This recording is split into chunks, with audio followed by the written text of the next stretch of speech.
नमस्कार। आज के भौतिक विज्ञान शिक्षण में मैं उमेश चंद्र गैरोला, प्रवक्ता विद्यालयी शिक्षा उत्तराखंड, आप सभी का स्वागत करता हूं। आज के इस शिक्षण में कक्षा 11 विषय भौतिक विज्ञान की पाठ्य पुस्तक भौतिकी भाग 1 के चतुर्थ अध्याय गति के नियम पर चर्चा करेंगे, जिसमें चर्चा के बिंदु हैं जड़त्व, जड़त्व के प्रकार, गति के नियम, जिसके अंतर्गत गति का प्रथम नियम जिसे जड़त्व का नियम कहा जाता है, गति का द्वितीय नियम जिसे संवेग का नियम कहा जाता है, तथा गति का तृतीय नियम जिसे क्रिया प्रतिक्रिया का नियम कहा जाता है पर चर्चा करेंगे। गति के नियम पढ़ने से पूर्व हम जड़त्व को जानेंगे। जड़त्व किसी भी वस्तु निकाय का वह अंतर्निहित गुण है, अंतर्निहित इनहेरेंट प्रॉपर्टी है, जो उसे उसकी प्रारंभिक अवस्था में परिवर्तन का विरोध करती है। अब प्रारंभिक अवस्था किस प्रकार की प्रारंभिक अवस्था, क्योंकि हम गति के नियम पढ़ रहे हैं, तो प्रारंभिक अवस्था या तो उसकी विराम की अवस्था हो सकती है या उसकी एक समान गति की अवस्था हो सकती है। तो जब वस्तु अपने प्रारंभिक अवस्था, विराम की अवस्था या एक समान गति की अवस्था में परिवर्तन का विरोध करती है, तो उस वस्तु के इसी अंतर्निहित गुण को जड़त्व कहा जाता है। अब जड़त्व के प्रकार में जो जड़त्व का प्रथम प्रकार है, जिसे हम विराम का जड़त्व कहते हैं, अर्थात इनर्शिया ऑफ रेस्ट, उसके विषय में पढ़ेंगे। तो जब कोई स्थिर वस्तु अपनी प्रारंभिक अवस्था में परिवर्तन का विरोध करती है, अब ये एक स्थिर निकाय है जिसका द्रव्यमान स्मॉल m है, यह स्थिर अवस्था में इसे गति करने के लिए बल की आवश्यकता है, तो यह अपने प्रारंभिक अवस्था में परिवर्तन का विरोध करती है, जिसे हम विराम का जड़त्व कहते हैं। उदाहरण के तौर पर आपको ये वृक्ष दिखाई दे रहा है, जो फलदार वृक्ष है, जिसे हिलाने पर फल नीचे गिर रहे हैं। विराम के जड़त्व के कारण ही ये फल पेड़ से गिरते हैं। जब हम किसी फलदार वृक्ष को हिलाते हैं, तो उस फल की डाली और तने गति में आ जाते हैं, किंतु विराम के जड़त्व के कारण फल स्थिर अवस्था में रहते हैं, जिससे वो डाली से टूटकर नीचे गिर जाते हैं। इसी प्रकार आप लोगों ने देखा होगा, यदि हम किसी चादर या किसी दरी को किसी छड़ से पीटते हैं, तो उससे धूल के कण निकलते हैं। यह भी विराम के जड़त्व का एक उदाहरण है। इसी प्रकार बस में यात्रा करते समय अगर हम खड़े हैं और अचानक गाड़ी स्टार्ट हो जाती है, तो हम पीछे की ओर गिर जाते हैं। यह भी विराम के जड़त्व का एक उदाहरण है। अब विराम के जड़त्व के पश्चात जड़त्व का द्वितीय प्रकार है, जिसे एक समान गति का जड़त्व कहा जाता है। एक समान गति का जड़त्व वह जड़त्व है जिसमें कोई गतिमान वस्तु, अब कोई m द्रव्यमान का पिंड गतिमान है, जिसका वेग v है, v वेग से m द्रव्यमान का पिंड गतिमान है। यदि इसकी गति में परिवर्तन चाह रहे हैं, परिवर्तन दोनों प्रकार से हो सकता है, त्वरण या मंदन। त्वरण का अर्थात त्वरण का मतलब गति को बढ़ाना चाह रहे हैं, या मंदन अर्थ गति को घटाना चाह रहे हैं, तो उसमें भी यह वस्तु अपने प्रारंभिक गति के में परिवर्तन का विरोध करती है। इसे एक समान गति का जड़त्व कहा जाता है। इसका उदाहरण भी हम अपने दैनिक जीवन में कई प्रकार महसूस कर सकते हैं। जब कोई चलती हुई गाड़ी पर अचानक ब्रेक लग जाता है, तो चालक या उसमें सवार यात्री आगे की ओर गिर जाते हैं। यह गति के जड़त्व का एक उदाहरण है। अब इस पाठ के नाम के आधार पर जो गति के नियम हैं, तो गति के नियम जो कि न्यूटन द्वारा प्रतिपादित हैं, निम्न 3 नियम हैं। गति का प्रथम नियम जिसे जड़त्व का नियम कहा जाता है, गति का द्वितीय नियम जिसे संवेग का नियम कहा जाता है, और गति का तृतीय नियम जिसे क्रिया प्रतिक्रिया का नियम कहा जाता है। इस पर हम चर्चा करेंगे। तो गति का प्रथम नियम, गति का प्रथम नियम जिसे जड़त्व का नियम कहा जाता है, उसके अनुसार यदि किसी स्थिर वस्तु, माना यह कोई स्थिर वस्तु है जिसका द्रव्यमान m है, यह स्थिर है और गति में आना चाहती है, या कोई m दूसरी द्रव्यमान वस्तु जिसका वेग v है, स्थिर अवस्था में या और त्वरित अवस्था में आना चाहती है, तो वह तब तक अपनी प्रारंभिक अवस्था, स्थिर अवस्था या एक समान गति की अवस्था में बनी रहेगी जब तक उस पर कोई बाह्य बल कार्य नहीं करता। अब बाह्य बल, इसके कई उदाहरण हैं। जैसा आप लोगों ने अक्सर देखा होगा, अगर हम किसी गेंद को किसी फर्श पर लुढ़का दें तो वह गेंद कुछ आगे जाकर रुक जाती है। अभी हमने गति के प्रथम नियम में पढ़ा कि कोई वस्तु तब तक रुक नहीं सकती या तब तक गति नहीं कर सकती जब तक उस पर कोई बाह्य बल कार्य नहीं करता। तो यहाँ पर यह गेंद स्वयं किस प्रकार रुकी? तो क्योंकि फर्श पर जब कोई गेंद लुढ़कती है तो फर्श का जो घर्षण है वह उस गेंद को रोकने का कार्य करता है। तो यहाँ पर जो बाह्य बल है उसका कार्य वह घर्षण बल कर रहा है। इस प्रकार कोई भी चलने वाली वस्तु या कोई भी स्थिर वस्तु तब तक गतिमान नहीं हो सकती जब तक उस पर कोई बाह्य बल नहीं लगता, और कोई गतिशील वस्तु तब तक स्थिर नहीं हो सकती जब तक उस पर कोई बाह्य बल कार्य नहीं करता। और ये इसी प्रकार जो हमने जड़त्व के उदाहरण पढ़े उसी में, जिस प्रकार यात्री अचानक आगे की ओर गिर जाते हैं गति के जड़त्व के कारण, और यात्री पीछे की ओर गिर जाते हैं विराम के जड़त्व के कारण, इसी प्रकार चलती हुई ट्रेन में भी अगर आप चलती हुई ट्रेन से उतरेंगे तो चोट लगने की संभावना होती है, वो भी जड़त्व के कारण।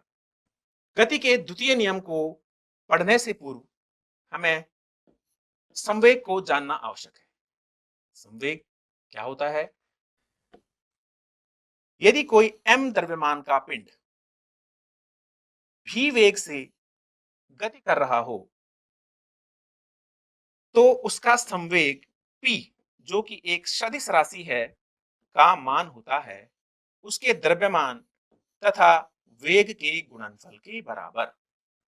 तो संवेग किसी गतिशील वस्तु के द्रव्यमान तथा वेग का गुणनफल ही संवेग कहलाता है। संवेग एक सदिश भौतिक राशि है। सदिश का अर्थ है दिशा सहित। आप देख रहे हैं कि P के ऊपर ये तीर का निशान है जो यह स्पष्ट करता है कि यह P जो भौतिक राशि है यह एक सदिश राशि है, अर्थात इसमें परिमाण के साथ साथ दिशा भी उपस्थित है। इसी प्रकार v के ऊपर भी आप ये तीर का निशान देख रहे हैं क्योंकि वेग भी क्या है, एक सदिश भौतिक राशि है, जहां पर m जो कि द्रव्यमान है एक अदिश भौतिक राशि है। तो वस्तु का वेग v, द्रव्यमान m, तो वस्तु का संवेग हो जाएगा mv, p बराबर mv। अगर हम इसका मात्रक ज्ञात करेंगे तो m का मात्रक हुआ द्रव्यमान और v का मात्रक हुआ मीटर प्रति सेकंड, तो संवेग का मात्रक हुआ किलोग्राम मीटर प्रति सेकंड। तो गति के द्वितीय नियम, जिसको हम संवेग का नियम कहते हैं, उससे पूर्व हमने जाना कि संवेग क्या होता है। गति का द्वितीय नियम, इसे कई मायनों में गति का सार्वभौमिक नियम भी कहा जाता है। इस नियम के आधार पर हम गति की प्रथम नियम की निष्पत्ति भी कर सकते हैं। तो संवेग का नियम किसी वस्तु के संवेग में परिवर्तन की दर उस पर आरोपित बाह्य असंतुलित बल के समानुपाती होता है, तथा संवेग में यह परिवर्तन बल की दिशा में होता है। अर्थात किसी वस्तु के संवेग में परिवर्तन, अभी हमने पढ़ा कि संवेग को p से दिखाते हैं, p से प्रदर्शित करते हैं। तो गति के द्वितीय नियम के आधार पर संवेग परिवर्तन की दर dp दर है तो समय dt is proportional to f, अर्थात संवेग परिवर्तन की दर आरोपित बाह्य असंतुलित बल के अनुक्रमानुपाती है। आप सभी जानते हैं कि समानुपाती नियतांक यहां पर एक आना चाहिए, तो dp अपॉन dt यह बराबर होगा kf, जहां k एक समानुपातिक नियतांक है जिसका मान k बराबर 1 इस परिस्थिति के लिए होता है। अब k का मान अगर हम यहां पर प्रतिस्थापित करें तो dp अपॉन dt बराबर होगा f, यानी कि संवेग परिवर्तन की दर अब क्या हो गया, बाह्य आरोपित बल के बराबर हो गई, क्योंकि जो यहां पर समानुपातिक नियतांक k था उसका मान 1 हो गया। अब p का मान हमने अभी पिछले उसमें पढ़ा कि संवेग का मान होता है द्रव्यमान और वेग का गुणनफल। तो अगर हम यहाँ पर P की जगह लिखें m इंटू भी, द्रव्यमान और वेग का गुणनफल की दर यानी कि समय से भाग दे देंगे, बराबर F यानी कि बाह्य बल। अब m किसी वस्तु का द्रव्यमान एक नियत राशि होती है, तो m बाहर आ सकता है और ये हो जाएगा आपका dv अपॉन dt, वेग परिवर्तन की दर। और आप जानते हैं कि वेग परिवर्तन की दर क्या होती है? संवेग। dv अपॉन dt बराबर a, त्वरण। त्वरण एक सदिश भौतिक राशि है, तो हम यहां पर लिख सकते हैं m इंटू a बराबर f। तो इसे यहां से अक्सर लोग गति के द्वितीय नियम को F बराबर ma कहते हैं। क्यों? क्योंकि इस नियम के आधार पर हम बल को परिभाषित कर सकते हैं। बल का मान हुआ द्रव्यमान गुणा गया त्वरण। तो गति के द्वितीय नियम से हमने बल को परिभाषित किया। गति के द्वितीय नियम के कुछ उदाहरण, आप सभी लोग क्रिकेट के खेल को फॉलो करते हैं, आप क्रिकेट देखते हैं, क्रिकेट खेलते हैं, वहां पर आपने महसूस किया होगा कि क्रिकेट के खिलाड़ी जब गेंद को अपने हाथों से पकड़ते हैं तो वो थोड़ा पीछे की ओर अपने हाथ खींचते हैं जिससे चोट कम लगे। तो यह भी गति के द्वितीय नियम का उदाहरण है। इस प्रकार जब आप साइकिल की सवारी करते हैं तो जो साइकिल और जो सवार है वो वहां पर द्रव्यमान का कार्य करते हैं। साइकिल और सवार दोनों का जो वेट है, दोनों का जो भार है, वो द्रव्यमान का कार्य करता है। और जो हमारी मांसपेशियों द्वारा लगाया गया जोर है जिससे हम साइकिल के पैडल को चलाते हैं, वो हमारे बाह्य बल का कार्य करता है। अब गति का तृतीय नियम, जिसे क्रिया प्रतिक्रिया का नियम भी कहा जाता है, इसका हम अध्ययन करेंगे। क्रिया प्रतिक्रिया का नियम यह कहता है कि जब किसी वस्तु पर कोई क्रिया की जाती है तो वह वस्तु उसी परिमाण में यानी उसी मैग्नीट्यूड का प्रतिक्रिया बल दूसरी वस्तु पर आरोपित करता है। और दोनों बलों का परिमाण समान होता है किंतु दोनों बलों की दिशाएं विपरीत होती है। क्रिया बल प्रथम वस्तु पर आरोपित होता है और प्रतिक्रिया बल दूसरे वस्तु पर आरोपित होता है। जिस प्रकार यदि कोई m द्रव्यमान की वस्तु पृथ्वी तल पर स्थित है तो इसका भार W बराबर m और g, m इसका द्रव्यमान, g गुरुत्वीय त्वरण पृथ्वी तल पर नीचे की ओर कार्य करता है और पृथ्वी तल उस वस्तु पर उतना ही प्रतिक्रिया बल, जिसे अभिलंबवत प्रतिक्रिया बल n से प्रदर्शित किया जाता है, ऊपर की ओर आरोपित करती है। इसी प्रकार आप इस चित्र में देख सकते हैं कि किस प्रकार एक धावक आगे की ओर बढ़ने के लिए पृथ्वी तल पर नीचे की ओर जोर लगाता है और उसका वेग आगे बढ़ता जाता है। आप लोग देखते हैं कि जितनी तेजी से, आपने कई बार महसूस किया होगा जब कोई गाड़ी प्रारंभ होती है, स्टार्ट होती है, तो थोड़ा सा पीछे की ओर आती है और फिर आगे चलती है। गुलेल आप लोगों ने प्रयोग किया होगा। गुलेल में आप जितना गुलेल के को पीछे की ओर खींचेंगे, आपके गुलेल उतने आगे उस पत्थर या उस द्रव्यमान को फेंक पाएगी।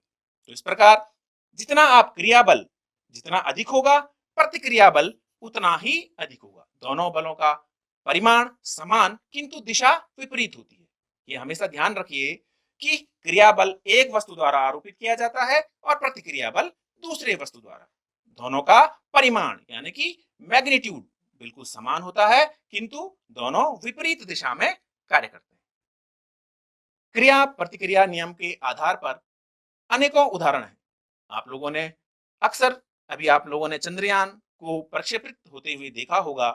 तो जब कोई भी इस तरह के सैटेलाइट्स अंतरिक्ष में भेजे जाते हैं तो आप लोग देखते हैं कि रॉकेट के पीछे से धुआं निकल रहा होता है। तो वह धुआं पीछे की ओर बल लगाता है। जितने तेजी से वह धुआं जेट इंजन से बाहर की ओर आएगा, उतने ही तेजी से जेट इंजन ऊपर की ओर जाता है। तो पृथ्वी की कक्षा से बाहर जाने के लिए उस जेट इंजन को जो प्रक्षेपण बल का कार्य करता है, वह ईंधन को जलने पर उसका जो धुआं बाहर की ओर आता है, उसी तेजी से वह ऊपर की ओर चलता है।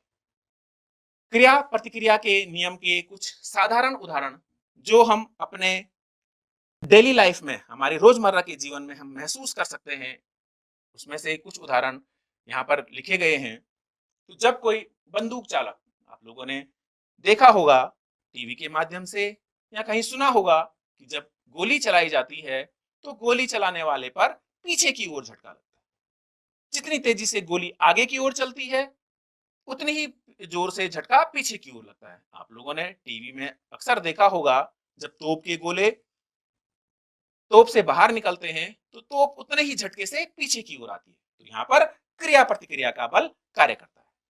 इसी प्रकार जब कोई तैराक पानी में तैरता है तो जितनी तेजी से वह अपने हाथ चलाता है, पानी भी उतने ही तेजी से उस तैराक को आगे की ओर धकेल देता है।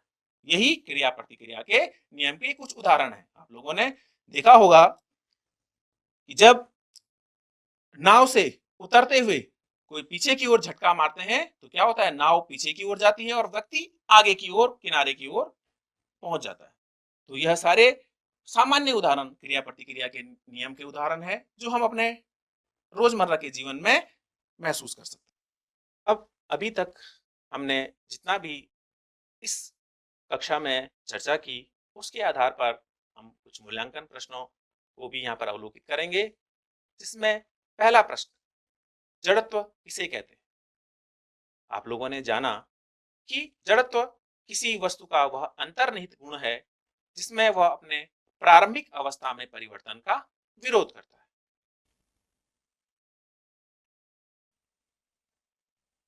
दूसरा प्रश्न, गति के प्रथम नियम को क्या कहा जाता है? तो आप लोगों ने जाना कि गति के प्रथम नियम को जड़त्व का नियम कहा जाता है। तृतीय प्रश्न, संवेग का नियम किस नियम को कहा जाता है? तो गति के द्वितीय नियम को संवेग का नियम कहा जाता है। और अंतिम और चौथा प्रश्न, क्रिया प्रतिक्रिया नियम बताइए या उससे आप क्या समझते हैं? तो किसी भी क्रिया की उसके परिमाण के समान किंतु विपरीत दिशा में प्रतिक्रिया होती है, यही क्रिया प्रतिक्रिया का नियम है। आज की कक्षा में हमने चर्चा की गति के नियम पाठ के निम्न बिंदुओं पर। जड़त्व इसे कहते हैं, जड़त्व क्या होता है, जड़त्व के प्रकार, गति के नियम जिसके अंतर्गत गति का प्रथम नियम जिसे जड़त्व का नियम कहा जाता है, गति का द्वितीय नियम जिसे संवेग का नियम कहा जाता है, तथा गति का तृतीय नियम जिसे क्रिया प्रतिक्रिया का नियम कहा जाता है। इसी के साथ हमने कुछ उदाहरण तथा इस पे आधारित मूल्यांकन भी देखे। आज की कक्षा में हमने जिन बिंदुओं पर चर्चा की इसके आधार पर आपके लिए एक गृह कार्य है। आप गति के तीनों नियमों के आधार पर अपने आसपास के विभिन्न उदाहरणों में से एक प्रेजेंटेशन बनाने का प्रयास करेंगे, जिसमें आप लोग देखेंगे कि किन किन परिस्थितियों में कैसे कैसे गति के तीनों नियम, प्रथम नियम, द्वितीय नियम और तृतीय नियम किस प्रकार कार्य करते हैं। आप लोग उसका एक प्रेजेंटेशन तैयार करने का प्रयास करेंगे। आशा करते हैं कि आज की इस कक्षा में आप लोगों को गति के नियम समझ में आए होंगे। आप लोग समझ पाए होंगे कि किस तरह गति के तीनों नियम कार्य करते हैं, किस तरह संवेग और जड़त्व कार्य करते हैं। मिलते हैं अगले सत्र में इसके दूसरे भाग के साथ। तब तक के लिए धन्यवाद।